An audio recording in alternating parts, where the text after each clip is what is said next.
The opinions shared by our host and guests are their own and don't necessarily reflect the views of the Organization of American States or its donors. Thank you for tuning in. Las opiniones expresadas por nuestros presentadores e invitados son propias y no necesariamente reflejan las ideas de la Organización de los Estados Americanos ni de sus donantes. Hello to all of our listeners of Radio La Zona The Zone, a space that connects youth, voices, and communities in the region, especially Belize and Guatemala. Today, we have the honor of welcoming a distinguished guest, Erkan Aytun, Director General for Latin America and the Caribbean at the Ministry of Foreign Affairs of the Republic of Turkey, who joins us in the context of the OAS General Assembly to discuss the strengthening and the importance of multilateralism and the development of our communities. So we always like to begin with a short introduction so that our youth can be inspired by the persons that we are interviewing. So with that in mind, can you share a little bit about yourself and what inspired you to follow this career path? Thank you very much for the invitation. First of all, it's an honor and pleasure being here with the youth of Guatemala and Belize. And so I'm like more than 30 years career of diplomat in the Turkish Ministry of Foreign Affairs. Basically, I don't know what, but since the high school, I always was interested in the international politics, a little bit of the Turkish politics outside the world. So I choose my career in the university as international relations and political science. Then I joined the Ministry of Foreign Affairs in 1994. It has been more than 30 years now.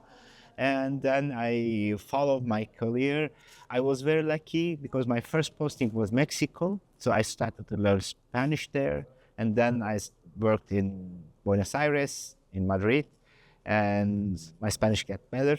And then lately I was ambassador, the Turkish ambassador in Guatemala, which made me also very familiar with the zone, with the problems and with the opportunities of the region. So, more or less, that's who I am. Yes, thank you for sharing. And now the second question would be more in the context of global challenges.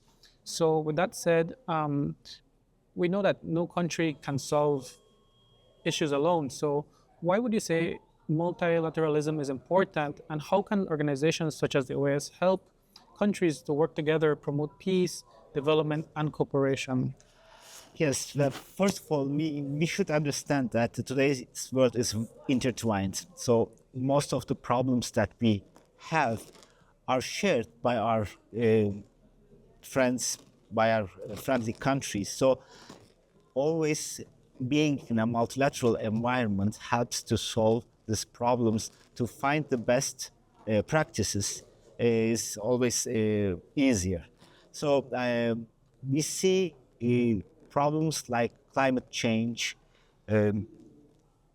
terrorism, migration affects more than one country at a time. So the solutions also should be, in that sense, in a multilateral way. Organization of American States is a very important multilateral environment where actually the whole continent works together to solve the problems, to find the solutions to the problems of the continent. And we see that in Belize, Guatemalan problem, we see the peace process in Colombia, we see that in Haiti. So all these problems that we have in the region is addressed by the OAS to solve them in a more convenient way, maybe we should say. Correct. Thank you. Thank you for that response. And when it comes to women as they're key actors in peace building, can you share any initiatives that come to mind or that are being developed that are strengthening them to become leaders and participate in the communities along this region? Yes, the role of women in peace building and conflict resolution has been increasingly recognized on the global stage. We can see that. And we, as the Minister of Foreign Affairs of Turkey, we also give a great importance. We are trying to encourage women diplomats in our ministry and encourage them to work on the peace building processes and conflict resolution processes. We see that in Organization of American States, also the empowerment of women in these areas is very strong. Women can solve the problems. They see the problems a little bit different than us probably, and they are better equipped to solve. So this. yeah, thank you once again. And I totally agree with what you mentioned. And besides peace building, there are also many initiatives that are helping to create opportunities for women. One example that I can share from that is close to the Adjacency Zone of Belize and Guatemala are the Tamay centers that we have Yes. in different communities along the Adjacency line. So these are, of course, centers that are preparing women with technical skills, entrepreneurship skills that are being done with the support of Turkey. So can you share more on other efforts that you can share that are here to support skills development and access employment for women and youth in the region?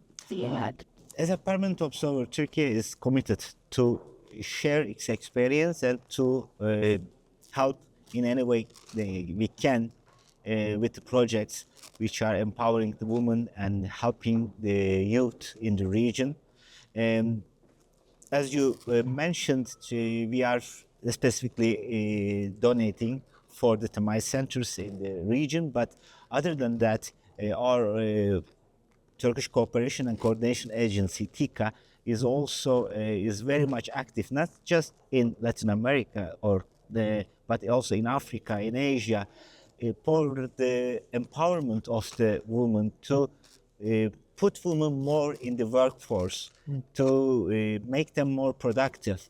Also, enable the youth to not to go into unwanted areas, but work with the communities and give them more opportunities in constructing formation centers, or for women we are constructing different parts markets, for example.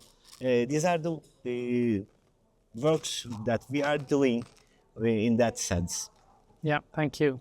And it's really good to see the impact, especially the women in the communities of Belize and Guatemala.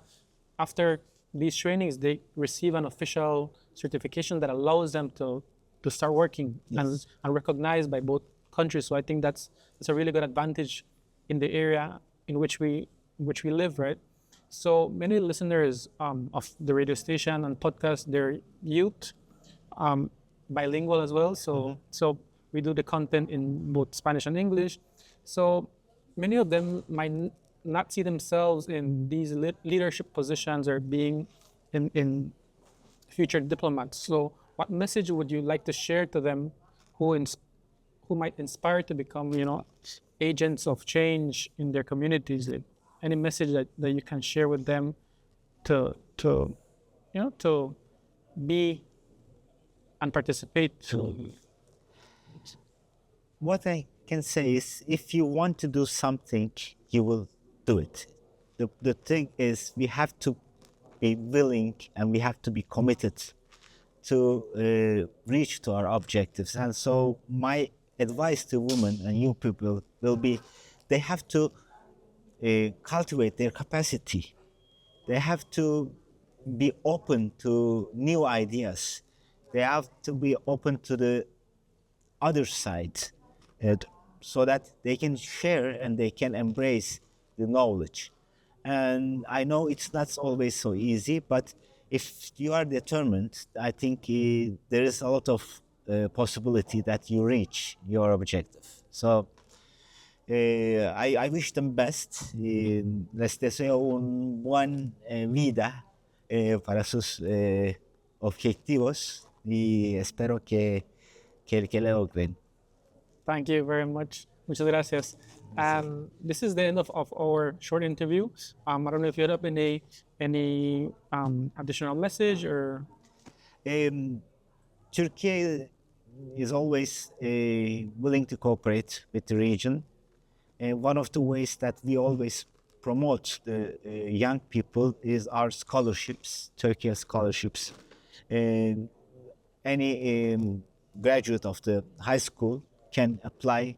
That would create a new opportunity for them if they will study in Turkey. And so I will encourage them to get in contact with our embassy in Guatemala and get all the information they can. And so it could be a good opportunity for them. Thank you. I think that's really important, and we'll also be sharing the information to where these youths can access the scholarships. So thank you once again for joining us in this short interview. And to our listeners, thank you for tuning in to Radio La Zona The Zone, where we're connecting stories, initiatives, and voices that contribute to peace building and a better future for our region. So thank you very much.